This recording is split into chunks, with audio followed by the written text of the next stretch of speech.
Para iniciar o nosso papo, queria que a senhora conversasse, explicasse para a gente o que a senhora considera, então, como fisioterapia baseada em evidências na neurofuncional.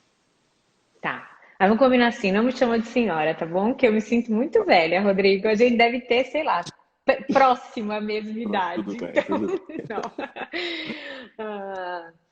Para mim, Rodrigo, fisioterapia baseada em evidências é um conceito, é um construto que se aplica em qualquer área. Então, assim, os meus exemplos praticamente são na neurofuncional, porque é a área que eu atuo, mas eu acho que é uma forma de raciocinar, é uma forma de atuar, é um jeito ético, moral, consciente de oferecer intervenções adequadas, apropriadas e que tenham um nível de evidência bom, de qualidade para os nossos pacientes. Então, eu acho que é muito mais do que o que as pessoas acham que, por vezes, é saber ler artigo, ou é ler artigo com frequência, ou é estar atualizado. Muita gente acha, eu me atualizo, eu leio, eu faço prática baseada em evidências. Vai muito além de ler. É um processo crítico, é um processo consciente de reflexão do que existe de evidência na literatura, do que eu tenho de experiência, de expertise, dos cursos que eu faço, dos métodos, das ferramentas que eu domino e, em particular, das preferências, das crenças do paciente com relação às opções de tratamento. Então, é um processo de se despir muitas vezes de coisas que a gente às vezes está acostumado a fazer e ter que se renovar, ter que se movimentar na direção do que está vindo, do que a ciência está produzindo. É assim que eu vejo a prática baseada em evidências. Excelente. Professora, a gente tem muito estudante aqui, então foram liberados das turmas, a gente está com o pessoal chegando aí agora, o pessoal terminando a aula e entrando na live para assistir a gente. Como é possível desenvolver um trabalho ou formar objetivos, pensar em como procurar artigo? O que a pessoa pode usar de dica para conseguir fazer de verdade prática baseada em evidência? Eu vou falar então assim para o estudante ou para o recém-formado, tá? Então, a primeira coisa que eu diria é: seja humilde, você só está começando. Então, o tripé da prática baseada em evidências demanda um dos itens que é a experiência profissional, que você ainda não tem. Então, calma, calma, porque é um processo de construção. E é um processo de construção que depois de alguns anos você olha para trás e aí você, acho que agora eu estou conseguindo entender esse negócio de prática baseada em evidências. Então, eu diria, em primeiro lugar, acalme-se e esteja disponível para o aprendizado, esteja aberto para o aprendizado, porque você pode levar em conta a experiência do paciente. E você até pode já ser excepcionalmente bom na atualização e na leitura e na interpretação das evidências. O que não é verdade, porque você está simplesmente começando a aprender isso. Mas vamos supor que você é excepcional nisso. Ainda te falta um item que você vai ter que, nesse momento, importar um pouco de quem está no seu entorno que tem mais experiência, entende? Para te ajudar nessa tomada de decisões. Então, prática baseada em evidências não se faz com um tripé só, dos tripés, né? Com dois, se faz com três. E é um processo de desenvolvimento. Então, a primeira parte que eu diria é: seja humilde, esteja aberto ao aprendizado. A segunda coisa que eu diria é: tenha ouvidos atentos para as necessidades do paciente, para as individualidades daquela pessoa que está com você. E aprenda desde já a compartilhar as decisões com essa pessoa que veio procurar o seu serviço. Então, ter conhecimento em mãos te ajuda não somente a tomar decisões, mas a compartilhar as decisões com a pessoa mais interessada nesse processo, que não é você, que não é o seu professor, que é o paciente que você, no estágio ou no seu momento de recém-formado, vai começar a atender. E aí vem a terceira parte, que é, ao longo do processo na universidade, a universidade deveria nos capacitar à busca de evidências. Não só a busca ativa, que é um processo que é você que vai atrás do que você quer saber, do que você precisa saber. Então, eu diria, você não deveria depender do seu professor, você não deveria depender dos trabalhos que os seus professores te dão, ou não, você deveria cultivar uma curiosidade interna que te move a buscar informação por conta própria. A universidade precisa incentivar os estudantes a buscarem ativamente, a serem responsáveis pelo seu processo de aquisição de conhecimento e de atualização, sabe?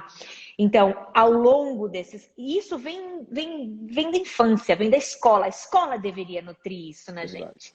E aí, quando a gente chega na faculdade, a gente só, tipo, aprende a refinar um pouco isso, sabe? Mas às vezes não vem de fábrica, às vezes não vem da família, às vezes não vem da escola. E aí o cara cai de paraquedas na universidade e a gente fica num sentimento de querer ficar cumprindo conteúdo com aquela pessoa que não aprendeu ainda nem a se inspirar para aprender, a ir buscar ativamente. E fazer prática baseada em evidências é ser um ser ativo, um agente ativo quanto à busca de conhecimento. Então, se você ficar passivo e se contentar com o que você tem, ou ficar passivo e não for atrás do que é necessário para a tomada de decisão, você não vai conseguir construir esse processo de raciocínio baseado em evidências. E uma vez que você desenvolve esse processo ativo, a universidade te dá as ferramentas. Ok, então na universidade você aprende a usar a base de dados, você aprende a fazer buscas. Essas são só ferramentas que a universidade deveria dar. Mas se ela não der, é isso que eu tô falando. Seja um agente ativo, porque tem trocentos tutoriais no YouTube, tem trocentos vídeos explicativos nas próprias bases de dados. Quer dizer, teoricamente você não precisaria desse ensino convencional. É complicado dizer isso, né? Mas eu acho que a gente não precisaria. Só que a gente foi criado num modo passivo de aprendizado. Então, eu acho que isso atrapalha os alunos a desenvolverem o processo de raciocínio clínico baseado em evidências, né? Professor, eu achei a sua fala pertinente demais. Nós temos um projeto, né, na nossa faculdade, na Celso Lisboa, que justamente faz o aluno se tornar cada vez mais ativo na busca do seu próprio conhecimento. A gente usa por muitos semestres, né, um formato de livro. Os alunos estão aqui, estão falando, aí é verdade. Onde os alunos, a gente instrui, obviamente, a gente direciona, nós somos direcionadores do ensino, mas nós temos uma hierarquia muito parecida, né? Nós temos a gente nem tem aquele quadro na frente com a gente explicando, a gente tem, né, uma disposição diferente na sala, e é justamente para incentivar isso. E é difícil, às vezes, para o aluno entender, porque o aluno também está acostumado com o ensino convencional. E quando a gente começa a transferir, né, o poder da chama para eles começam a não entender muito bem o processo. Então, é um processo que vai crescendo com os semestres. Na neurologia, neurofuncional, na fisioterapia neurofuncional, nós vemos no quarto semestre deles, que nós chamamos de núcleo 4, e a gente discute caso clínico semanalmente, onde os alunos seguem um roteiro de aprendizagem. Nesse roteiro, a gente solicita, olha, busquem artigos que solucionem um problema X, procurem alguma base de dados que te ajude no formato Y. Olha, o buraco é tão mais embaixo, Rodrigo, é tão mais embaixo, que eu vou te dizer. Aqui no Instagram, no meu direct, eu recebo quase todos os dias mensagens de alunos dizendo assim: professora, o meu professor da faculdade pediu para eu procurar artigos sobre tal coisa. Você tem para me dar? Olha isso. Você entende? Porque o trabalho, vocês, os professores, nós estamos tentando fazer. Mas a mentalidade passiva do aluno é tão forte que ele, na tentativa do processo de busca ativo, ele escolhe um caminho passivo de novo. Porque ele vem e escreve para mim, porque ele quer que eu selecione, eu busque e eu mande para ele, né? Então, é complexo isso, e isso implica tão fortemente na nossa forma de atuar na prática profissional, que é a forma baseada em evidências. Ah, olha, alguém da nutrição aqui falando, achei que fosse ser chatas essas lives, mas eu estou gostando dessas lives, que bom. Que bom. E é tão forte, implica tão seriamente em quem você vai ser quando você crescer. Quem você vai ser quando você se formar? Como você vai atuar?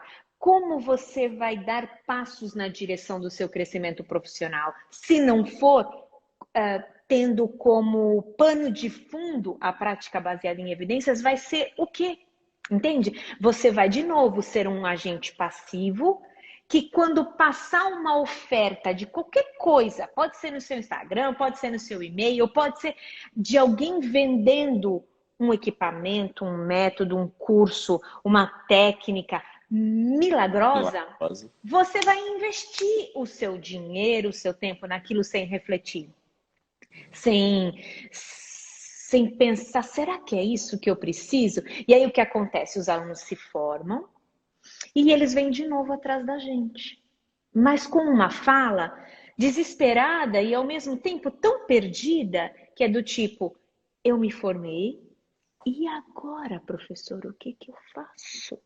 Parece que esses 4 anos, sei lá, tô me sentindo meio vazio, não sei exatamente o que fazer. E eu digo, como não sei exatamente o que fazer? Foram 4 anos que você teve a chance, a oportunidade de treinar sem ser valendo o seu raciocínio clínico, a sua busca ativa, para que quando começasse o jogo de verdade, você pode não saber exatamente, ou você pode não ter certeza exatamente, ninguém vai Sim. ter, e é justo, é correto você buscar seus mentores e a opinião dos seus mentores, mas não com uma fala dessa do tipo, eu tô totalmente perdido e eu não sei o que fazer, mas uma fala do tipo, professor, eu estou um pouco na dúvida se eu faço uma especialização ou se eu faço um aprimoramento, porque eu entendo que uma especialização é assim, um aprimoramento. O que o senhor acha no meu caso? É diferente. Você entendeu? Você está buscando um guia, você está buscando alguém mais experiente, e a gente só cresce se a gente tiver mentores, se a gente tiver ajuda, a gente cresce mais rápido na direção mais correta, a gente evita cometer alguns erros porque a gente escuta outras colocações, outras opiniões, né? E para mim tudo isso está permeando prática baseada em evidências. Então, vocês percebem que não é o fato de eu saber usar a PubMed, não é o fato de eu saber jogar palavras-chave lá e encontrar os artigos, porque depois o que eu faço com isso? Qual a conexão disso com o meu processo de raciocínio e de tomada de decisões, né? E você sabe, eu fiz um desafio, eu estou no penúltimo dia do desafio, né? A leitura de um artigo. Ai, estou vendo pessoas tão queridas aqui. Que bom que vocês estão aqui. A leitura de um artigo por dia durante 30 dias. Rodrigo, eu fiquei, eu vou falar assim, decepcionada absurdamente com o cenário desse desafio. Porque eu criei esse desafio para mim. Eu não criei esse desafio para os alunos, para vocês, para os seguidores. quem quisesse que me seguisse. Eu tinha umas leituras atrasadas, eu queria dar uma atualizada. Eu falei, sabe o quê? Eu vou botar como meta. Eu vou fazer um artigo por dia durante 30 dias. Aí eu pensei, sabe o quê? Acho que eu vou compartilhar esse negócio. Quem quiser, vem. Então, assim, para mim foi duro ler todo dia um artigo, sintetizar, fazer o resumo, gravar nos stories, fazer a arte, postar. Entendeu? Incluindo o fim de semana. Depois eu pensei bem e falei, caramba, eu podia ter feito durante 30 dias, exceto o sábado e o domingo. Mas eu já estava feito. Mas eu pensei, vamos embora, vou fazer. Nos primeiros 3 dias, a quantidade de menção que eu recebia das pessoas, tô lendo, Camila, muito obrigada por me ajudar, por dar esse empurrão, agora vai. Aí foi passando o tempo, e é incrível como as pessoas vão pulando fora dos seus compromissos, dos seus comprometimentos, porque eles não se comprometeram comigo, eles se comprometeram com eles mesmos. Então, essa visão que eu tô falando passiva, essa visão que eu tô falando de esperar acontecer, de esperar que alguma coisa passe, que eu perceba que aquilo faz sentido, ela é muito ruim para o teu desenvolvimento como pessoa e como profissional, né? Então, assumir compromissos consigo mesmo te ajuda, inclusive, a fazer prática baseada em evidências, né? Vieram umas perguntas boas aqui, eu não sei se você quer passar por elas. A Flávia, nossa coordenadora, está perguntando aqui o que você tem a dizer para os alunos que não sabem inglês e qual seria a importância do inglês no processo de aprimoramento e na atuação de FISO baseado em evidência. Olha, gente, eu acho nessa história que eu até posso servir de um bom exemplo para vocês. Porque eu aprendi inglês depois de velha. Eu não aprendi inglês depois de velha, sério, eu não aprendi inglês na escola. Meu pai falava, eu pago para você, filha, vai lá. Eu falava, não, bobeira, não vou precisar disso, pai. Relaxa, economiza esse dinheiro aí, vamos. Não quero, não tô afim, não gosto. Eu falava, não gosto de inglês. Não gosto de inglês, não vou precisar de inglês. Quando eu entrei na faculdade, mas a sorte minha é que foi no primeiro ano, no primeiro semestre que eu percebi. Porque se tivesse sido mais tarde, possivelmente a minha trajetória não teria sido como ela foi. Porque o inglês foi um fator decisivo nas minhas escolhas e decisivo nas oportunidades que eu recebi como profissional. Então, no primeiro semestre do primeiro ano, eu entrei num intensivo. Porque daí não adiantava fazer inglês 2 vezes por semana, 1 horinha. Eu tô atrasada já, eu já tenho 18 anos. Eu tô atrasada, né? Se eu quero estar fluente daqui 4 anos, quando eu terminar a faculdade, e eu tinha uma ideia que eu queria fazer intercâmbio, eu tinha uma ideia que eu queria ir para fora. O mínimo era eu ter inglês. Então, gente, agora eu vou ter que correr. Paciência, dancei, comi bola, perdi o bonde e agora eu vou ter que correr atrás. É exatamente isso. Então, durante os 4 anos da faculdade, eu fiz inglês de segunda a sexta, depois da faculdade. Eu terminei, eu me formei, 1 ano depois eu já estava dando aula, era uma outra época, assim, né? Eu estava dando aula, eu era professora universitária e eu ia para as aulinhas de inglês, eu tinha até vergonha de contar, assim, sabe? Ai, Camila, eu não posso reunião nesse dia, por quê? Porque eu tenho aula de inglês. Sabe? Só que ter feito, eu fiz 6 anos desse intensivo e eu me comprometi a vivenciar o inglês. Não é só uma questão de ir lá e fazer aulinha. Eu escutava música, assistia filme, eu lia artigos, eu lia livros, era uma leitura bitolada na fisioterapia. Tanto que o meu inglês ele é muito bom na fisioterapia. Mas se eu for falar de assuntos culinária, sabe? Marcenaria, artesanato, opa, peraí que aí já, entendeu? Eu já não sou tão fluente assim. Mas isso me ajudou, foi um comprometimento, foi um compromisso que eu assumi comigo mesma. E foi por causa do inglês que eu, logo no início da carreira, fui chamada para traduzir cursos. Então eu fazia os cursos como tradutora, ainda ganhava dinheiro.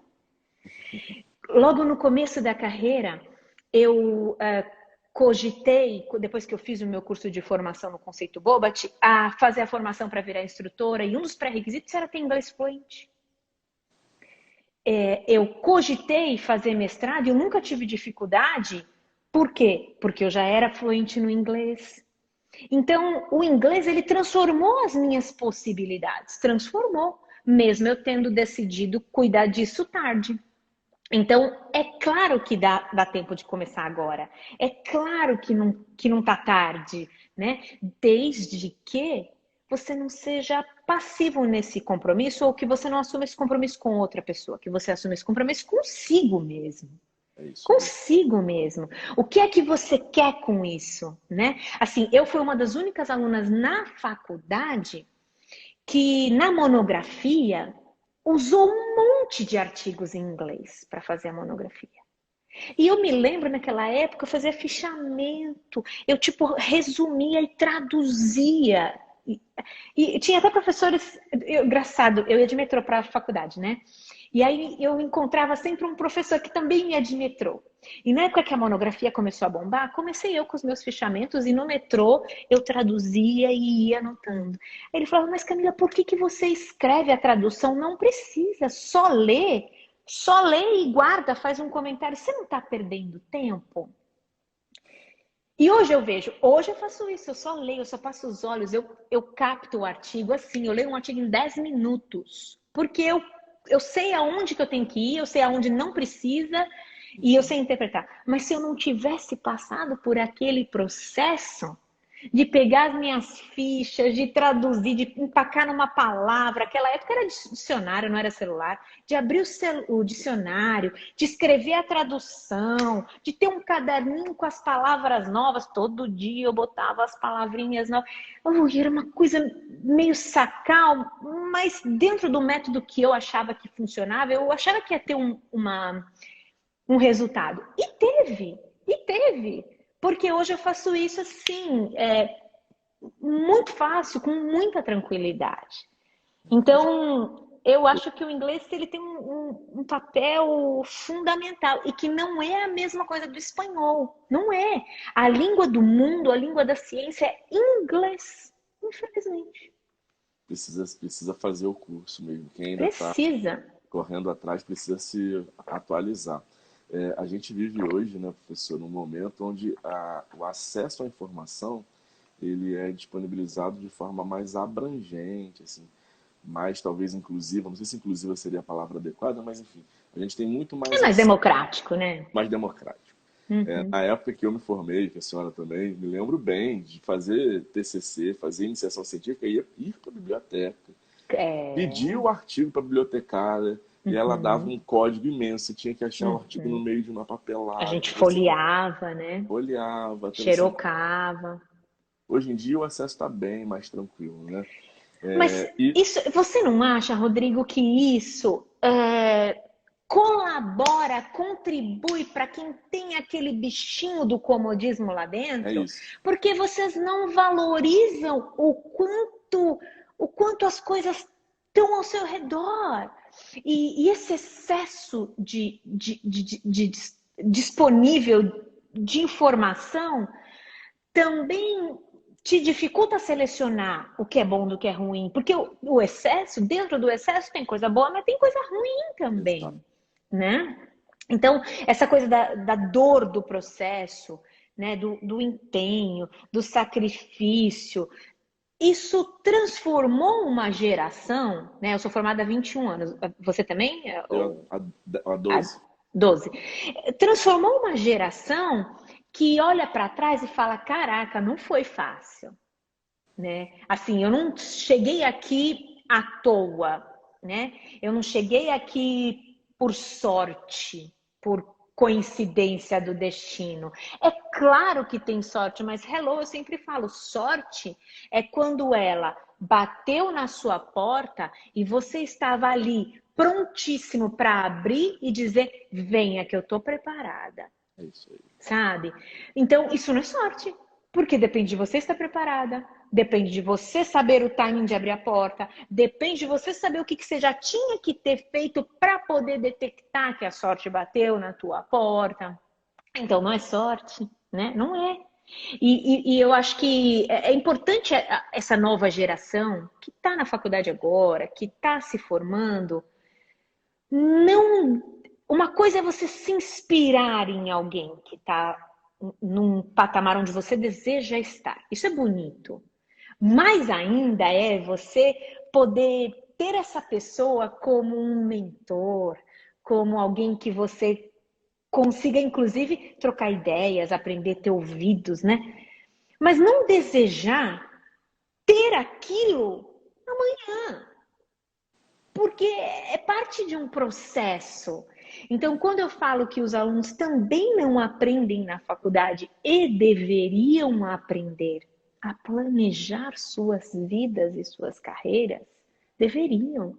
Deveria ter uma disciplina em que se traça um plano de autoconhecimento e de uma estratégia de carreira de o que eu vou fazer em um ano, o que eu vou fazer em 3, o que eu vou fazer em 6, onde eu quero estar daqui 20. E para eu estar, e é fácil, é mais fácil começar lá dos 20. Eu quero ser dona de uma clínica maravilhosa, igual a da Pepita Duran. Ela estava aí, não sei se ela ainda está. Eu posso mirar na Pepita Duran. Quantos anos a Pepita tem de formada? 30, 20, 30. Vou chutar 30 que eu não quero falar que ela é velha. Ela é experiente. 30, eu quero. Então daqui 30 eu quero estar lá. Mas, gente, o que é que eu preciso fazer de trás para frente para chegar lá? E entender que essa pessoa está lá porque ela trilhou um caminho, porque ela teve um plano. Ela não foi se deixando assim levar pela maré, pelas escolhas de quem está em volta. Quem não sabe para onde vai, qualquer caminho serve. Muito bem colocado. Perfeito. Professora, olha, eu adoro ficar falando sobre isso. E dica, professora, assim, então agora a gente vai formar, resolver trabalhar com AVC. A gente está aí chegando na semana do AVC e os alunos estão interessadíssimos em pesquisar sobre AVC. Como a gente pode direcionar, como a gente pode orientar esse aluno a tentar buscar ali uma bibliografia, um conteúdo que seja de qualidade? Eu acho que tem várias estratégias.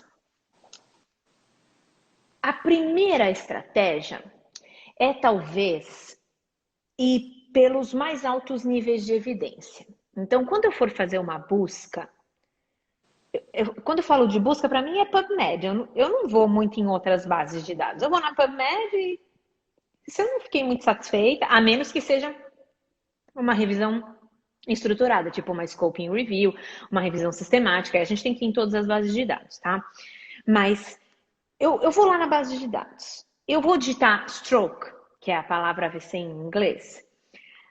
É absurdo o que vai vir. Então, assim, eu não vou ter como fazer isso. Inviável. Inviável.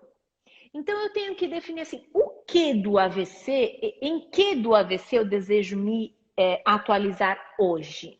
Hoje ou nessa semana, se eu tiver um plano semanal de atualização. Eu quero me atualizar sobre recuperação da marcha após um AVC. Fechamos um pouco mais. Daí eu recomendaria ir com essas palavras na base de dados e começar do melhor nível de evidência. Então, usar os filtros, porque ainda assim, se você escrever gait recovery e stroke, que é a recuperação da marcha em AVC, ainda assim você estava errado, porque vai vir um tufo de coisa. Então, não vai te ajudar muito. Então, eu recomendaria fazer essa busca e usar o filtro revisões sistemáticas com meta-análise, por exemplo. Aí, se não vier nada, ou se vier só um ou dois, então só revisões sistemáticas, não precisa ter meta-análise.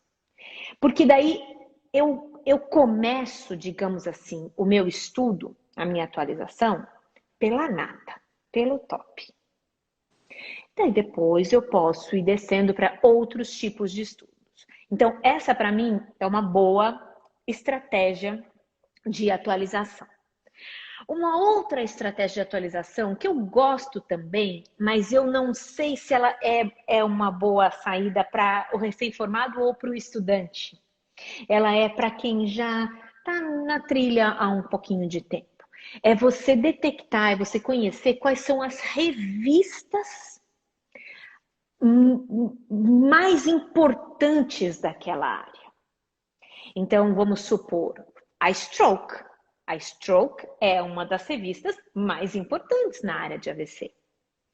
A Journal of Neurologic Physical Therapy é uma das mais importantes na área de fisioneurofuncional. Então, se eu for no site da revista e olhar qual é o último número dessa revista, o 2020 de outubro, aí eu vou ter lá uma lista de 6, 7, 10 artigos que foram publicados nesse último mês. Eu posso passar os olhos e ter uma ideia do que a área está fazendo. Tem alguma coisa de AVC? Com certeza vai ter. Na Stroke só vai ter isso. Então, é também uma saída. E aí vai uma diquinha de ouro para os estudantes, que é, quando eu criar estas buscas na PubMed, eu sempre estar logada, eu sempre entrar na PubMed com o meu login e a minha senha, porque as minhas buscas ficam salvas. Então, se eu escrevi lá stroke, gait e recovery, ficou salvo lá. Então, aquela busca eu não vou perder, ela tá lá. E aí eu posso criar os alertas para receber no meu e-mail. Então, eu quero continuar me atualizando esse mês todinho sobre marcha do AVC. Então, pronto. Então, eu recebo no meu e-mail, eu coloco lá, quero receber toda semana o que tem de novo. Eu não preciso fazer nada. Passivamente vai cair na minha caixa de e-mail. Eu só preciso ler e interpretar. E isso é um processo ativo. Exatamente. A Jane está perguntando aqui se devemos considerar conflito de interesses. Que conflito de interesse? Não sei se eu entendi Acho que essa provavelmente em relação pergunta. às publicações de determinadas revistas, de publicarem sempre os mesmos autores, enfim, talvez alguma coisa relacionada a isso. Eu acho que a gente tem tantas outras coisas mais importantes para nos preocupar do que isso. Deixa que quem tem que se preocupar com isso é o editor da revista, são os Editor? revisores. Esse é o trabalho deles. Os autores têm que declarar os conflitos de interesse, se porventura eles têm, nos artigos. Gente, faz um tempo que eu aprendi isso. Eu não gasto meu tempo com coisas que eu não consigo mudar. Eu não perco o meu tempo com coisas que estão fora da minha alçada. E isso está totalmente fora. Totalmente. O conflito de interesse, se eu estou testando um equipamento, publiquei e recebo da fábrica um royalty porque eu estou... gente, não, você já tem muitas coisas para se preocupar. É claro que se você está ciente que isso existe, você já está na frente, você não está ingênuo no processo. Né? Bacana, você vai procurar lá no artigo se tem uma menção sobre conflito de interesse. Ponto. O que você vai poder fazer sobre isso? Além disso, nada. Então, gaste sua energia com aquilo que está no seu alcance, que você pode mudar. Se todo mundo fizesse isso, a gente não se preocuparia com a vida do outro, só com a nossa, e a gente mudaria o nosso entorno. Aí pensa, todos os entornos mudando é que nem pedra no lago. Amplifica a vibração e, eleva a energia, o poder, o conhecimento de toda uma nação, se a gente pensar assim, né? Verdade. Então a gente faz o que está ao nosso alcance. Muito bem. Professora, e como que a gente pode estimular a criação, se é que existe essa possibilidade, do raciocínio clínico nos estudantes? É tão difícil essa pergunta. Essa pergunta é dura. Essa pergunta é dura. Eu recebo essa pergunta direto aqui no Instagram. Para hoje, o que a senhora indicaria para sermos mais ativos? Guarda essa pergunta aí, Rodrigo, já eu falo dela. Beleza, daqui a pouquinho. Gente, raciocínio clínico a gente desenvolve com o tempo. Raciocínio clínico a gente não desenvolve só na faculdade. Você precisa se dar a chance de praticar o raciocínio ao longo de alguns anos de prática, ter sua experiência diante dos casos, das particularidades dos casos, das estratégias, das decisões que você tomou, do que funcionou, do que não funcionou, porque é isso que te permite aprimorar o raciocínio clínico ao longo dos anos. Então, hoje, para mim, o raciocínio clínico é uma coisa muito trivial, é parte da minha vida. O pensamento lógico é parte da minha vida e eu só uso isso não só na minha vida, mas na minha profissão. E o raciocínio clínico é uma forma de estruturar logicamente o pensamento. Então, eu diria, pessoas que são mais desorganizadas, pessoas que começam uma coisa, outra vai, outra, querem fazer 10 ao mesmo tempo, não fazem nada, vão ter mais dificuldade de ter raciocínio clínico. Lógico. Lógico, porque faz parte de desenvolver um processo metodológico, é um método de raciocínio, entende? Então, também ajuda a desenvolver o raciocínio clínico quando a gente faz ciência, porque ciência te ensina a ter um método lógico, um pensamento lógico. Então, isso é com o tempo, ponto. O que a faculdade deveria te ajudar, e isso é um ingrediente importante para desenvolver o raciocínio clínico, é te ensinar a procurar por respostas durante uma avaliação de qualquer paciente. O que a faculdade não deveria te ensinar somente é, durante uma avaliação, preencher uma ficha de avaliação. Porque preencher uma ficha de avaliação, em última instância, é um ato mecânico. Você olha lá reflexos, você lembra como faz a avaliação dos reflexos e você faz a avaliação dos reflexos. Você olha lá na ficha, tônus, você lembra que o seu professor te ensinou a avaliar tônus, você vai lá e aplica a avaliação do tônus. Você entende que isso é mecânico de uma certa forma? E esse tipo de operacionalização da avaliação não te ajuda a desenvolver o raciocínio clínico. Porque você não está pesquisando informações. Avaliar é pesquisar. Avaliar é chegar diante de um indivíduo e se permitir surpreender com as coisas que você encontra. E diante das coisas que você encontra, um tônus aumentado, uma fraqueza muscular, uma dificuldade de andar, uma lentidão na marcha, um déficit de atenção, diante do que você encontra, é refletir sobre aquilo. O que isso está indicando? Como isso está conectado ou pode explicar a dificuldade do paciente?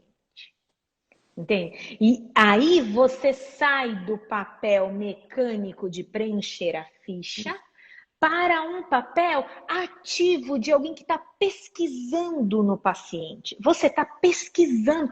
Quando você começa uma avaliação, entendam, você não sabe nada. Comece a avaliação assim. Eu não sei nada sobre essa pessoa. E eu não sou obrigado a saber. Porque essa pessoa é única. Ela tem uma história única. Ela tem um quadro único. Entenda que você vai começar a investigar sobre ela. Ela Mas pode é ter claro... uma condição de saúde, né, professora? Mas não necessariamente um destino, um desfecho. Você é tipo um detetive. Só que um detetive tem método. Um detetive não começa lá no pé, aí sobe aqui no ombro, aí vai ali, aí anota aquilo, mas aquilo não está conectado com... Um detetive está procurando uma resposta. Por que que aquilo está acontecendo? Será que é isso? Ai, vamos ver se é. Não, não é. Ok. E permita-se errar na avaliação. Puxa, eu achava que era fraqueza de quadríceps. Não é. Uai, tudo bem? Esse é o processo. E quanto mais você faz isso, Quanto mais você avalia na condição de um detetive, de um investigador, quanto mais você se permite levantar possibilidades, a gente chama de hipóteses, levantar hipóteses, e testar e ver se elas estão acontecendo ou se elas não estão acontecendo, mais você desenvolve o raciocínio. Então chega um momento, depois de fazer isso 20 anos, que quando você vê o paciente hiperestendendo o joelho, andando, tipo, você já tem as opções na sua mente. Ah, ou pode ser isso, ou pode ser isso, ou pode ser isso, ou pode ser isso. Eu vou testar. Porque eu já vi tanta gente hiperestendendo o joelho, e na maioria das vezes elas se encaixavam nessas 4 opções, com 2 combinações ali, 2 aqui, 3 ali. Uai, que você é mais certeiro, mas no começo você não é. Então você precisa se permitir ir testando. Sejam detetives, criem. Você até pode ter a ficha de avaliação, tá bom? Eu não sou contra a ficha de avaliação. Eu só sou contra você ser obrigado a preencher tudo dela. Porque nem tudo dela cabe para o seu José que está com você, nem para Dona Maria, nem para. E eu também sou contra você ter que seguir a ordem da ficha, porque a ordem não necessariamente tem a ver com a queixa do paciente.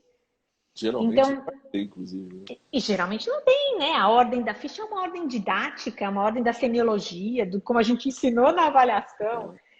Então, é um pouco também de reflexão para nós, como professores, como tutores, como incentivadores dos alunos, se a gente está ajudando eles nesse processo de raciocínio clínico ou não. Porque também se a gente ou mecaniza tudo, ou dá as respostas, você não está ajudando o cara a pensar, Aí, né? aí. Ó, eu vou puxar umas perguntas daqui de cima, aqui surgiram umas perguntas legais aqui. Tinha uma Vai lá em ter tempo, Simona, lá, aquela lá. vai Não ter perde tempo da aquela gente lá. responder. Ó, a Júlia perguntou, para hoje, o que a senhora indicaria para sermos mais ativos? Ai, Júlia, para hoje, que você trace um plano de curto e de médio prazo no mínimo. Júlia, o seu médio prazo é se formar. Não sei que semestre você tá. Esse é o seu médio prazo, tá bom? Obrigação de se formar. Ok. Como eu quero me formar? Eu quero chegar no final do 4º ano como? Eu já sei que eu já gosto de respiratório. Eu me inspiro no professor fulano. Eu gostaria de já engrenar numa especialização. Eu tô achando que eu tenho uma veia acadêmica, de repente eu quero ir para um mestrado. O que eu tenho que fazer agora, semestre que vem e no outro, para chegar no 4º ano o mais preparada possível para aquela meta que eu quero. E o que eu tenho que fazer, eu agora tenho um planejamento, eu tenho um plano. Agora eu vou buscar no dia a dia o que eu tenho que construir para chegar lá. Isso é ser ativo, isso é saber onde quer chegar, isso é ter uma meta. Não tenho dinheiro, Camila. Então agora a minha meta vai ser como eu posso adquirir conhecimento, experiência de graça. E nunca na face da Terra houve um momento mais propício para isso do que agora. Adquirir conhecimentos de graça, né? Nunca. Como eu posso aproveitar o meu tempo melhor, Júlia? Entende? Para de rodar o feed e perder 1, 2 horas vendo a vida dos outros, ver a vida dos outros, não te ajuda a chegar aonde você quer. Não te ajuda. Você é a média das 5 pessoas com as quais você mais convive. Quem você quer do seu lado? Sua vida profissional, Júlia, já começou e você não sabe. Então eu estou te contando. Porque o professor Rodrigo, a professora Flávia, eles estão de olho em vocês. Se eu chegar para o Rodrigo, tem uma vaga aqui, eu preciso de um aluno de mestrado, indica para mim. O Rodrigo vai pensar, ele vai olhar ali, eu vou indicar a Júlia. A Júlia desenvolveu a maturidade dela, ela já tem uma meta, é ela que eu vou pôr. Meu primeiro emprego foi indicação de professor. Meu segundo emprego foi indicação de professor. Meu terceiro emprego foi indicação de colega. Os seus colegas que estão aí do seu lado hoje virtualmente podem ser o seu chefe, o seu funcionário ou o seu sócio. Você escolhe. Só que a sua escolha tem a ver com as suas ações. Hoje. Hoje. Porque você já está construindo uma imagem. Você já está construindo um perfil profissional. Então, essa é a dica que eu te dou hoje. Que tem implicações para daqui 20 anos. Professora, em relação a AVC, além da parte de neuro, quais seriam outras possibilidades de tratamento que a senhora visualiza? A Vocês querem me Vitória. deixar doida, vocês vão de lá para cá, daqui para lá, mudando dos assuntos. E Quais as depois também perguntaram possibilidades? sobre a sua opinião em relação à comparação aí de Bobat com Cabot, Bobat com PNF. Ai, gente, mas aí é duro. Ó, coach Torriani foi ótima, Fernanda. Gente, AVC, pessoas que tiveram AVC precisam de intervenção multiprofissional. Então, enfim, eles vão precisar de tudo. Então, eu posso olhar a abordagem psicológica dentro da pessoa que teve com AVC, cognitiva dentro da pessoa que teve AVC, a parte de condicionamento físico e da educação física para a pessoa que teve AVC. O artigo de hoje, eu até preciso trabalhar nesse post hoje, é um artigo que fala sobre fatores psicossociais. Então, eles olharam aspectos psicossociais relacionados às pessoas com AVC na predição até do prognóstico. Então, AVC dentro da neuro é o que mais a gente pode pintar e bordar, assim, de áreas, de possibilidades, de evidências. Eu adoro AVC, é a minha área de estudo predileta. Então, assim, eu vejo inúmeras possibilidades. Eu não gosto dessa ideia do que você acha. Eu odeio essa pergunta. Já saibam já. Camila, o que você acha? Minha resposta é: o que eu acho não te importa.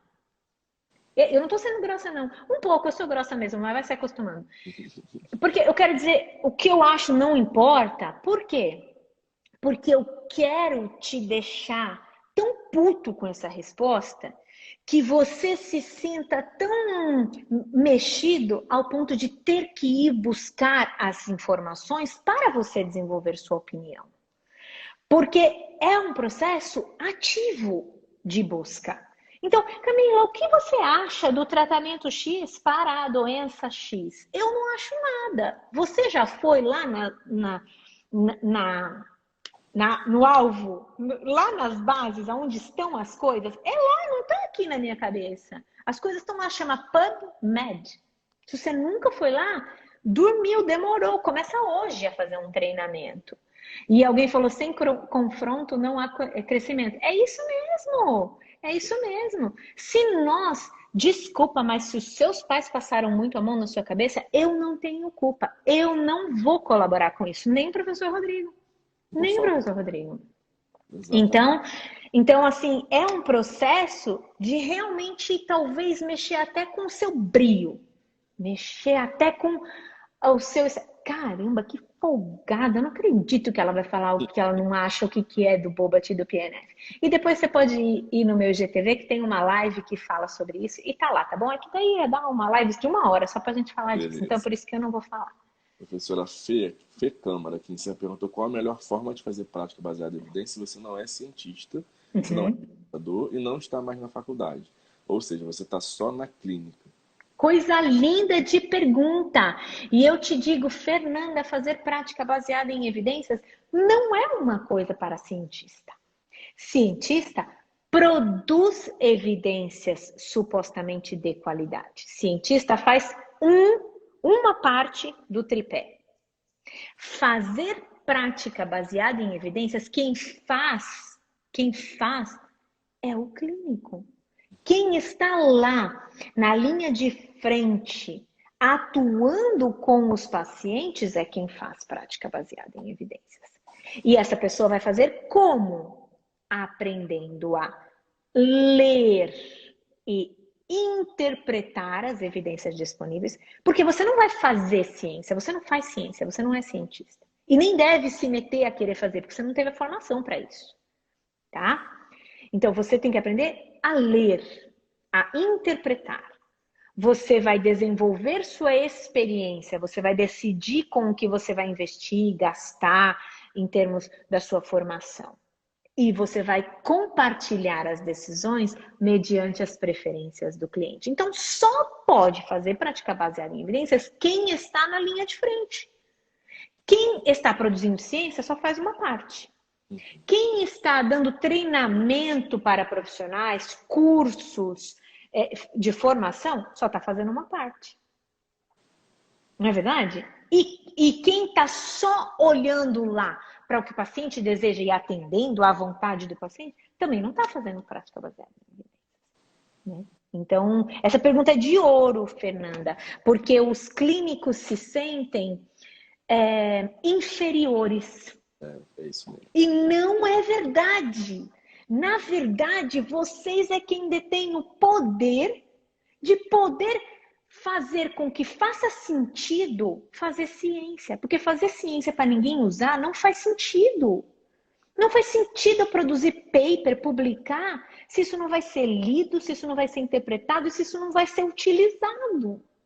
Então, só o clínico, só o profissional da linha de frente é que vai fazer ter sentido e estreitar essa comunicação entre a produção de conhecimento e a aplicação do conhecimento, né? Maravilha, professora. A gente está chegando nos minutinhos finais. Daqui a pouco começa aquela contagem regressiva desesperadora. Então eu queria te agradecer em nome do Centro Universitário Celso Lisboa, do curso de fisioterapia. Tenho certeza que os colegas comentaram aqui embaixo, todos os professores presentes perceberam que a gente segue um caminho muito parecido com tudo que foi dito. Que legal. E fala algumas frases, inclusive, que a senhora falou aí para os nossos alunos. Então, muito obrigado em nome do curso de fisioterapia. E queria que a senhora deixasse aí sua despedida, seus contatos e muito obrigado. Viu? Estou super feliz, adoro esses momentos assim de conversa com os alunos. Eu sinto que como se eu estivesse dando aula com você, para vocês, ou como se eu estivesse entrando na casa de vocês, assim, né? Então, que de alguma forma tenha impactado ou mexido com o seu brio, ou te feito refletir diante de como você está decidindo viver a sua vida. E quais as decisões que você está tomando hoje e o impacto que elas vão ter daqui a alguns anos, né? Então, que eu tenha te movimentado, no mínimo, a refletir. Mas se eu tenha te movimentado a tomar decisões, nós já estamos num bom caminho. Porque não se esqueça, quem não sabe para onde vai, qualquer caminho serve. Então, você será uma isca uma presa muito fácil para ser levada para qualquer caminho. Me sigam no Instagram, me sigam no YouTube, tem conteúdo todo dia lá, uns puxões de orelha e umas broncas também. Obrigada pelo convite. Obrigado, senhora, professora, muito obrigado. Pessoal, estudantes aí, o link está fixado aqui no comentário, tá? Copie o link, coloque no navegador. Assim que nós fecharmos a live, vai ficar indisponível. Então, se você ainda não fez isso, fica o aviso. Porque nas lives de ontem, alguns alunos falaram assim, puxa, mas eu assisti e não cliquei. Então, esse é o momento, os 2 minutinhos finais, para todo mundo que está aí perdendo a oportunidade. Professora Camila, muito obrigado em nome da faculdade. Espero que você tenha gostado de participar. Fica aberto o convite para a senhora conhecer a nossa faculdade assim que essa pandemia passar. Vai ser um prazer. Em nome da coordenação do curso, dos professores, para a gente foi sensacional passar essa manhã com a senhora, com você. É isso aí. Muito obrigada. Desejo a todos sucesso. Sigam firmes aí na sua trajetória, com um rumo bem claro de onde vocês querem chegar, de forma a enobrecer, a engrandecer e a valorizar cada vez mais a fisioterapia. Um beijo.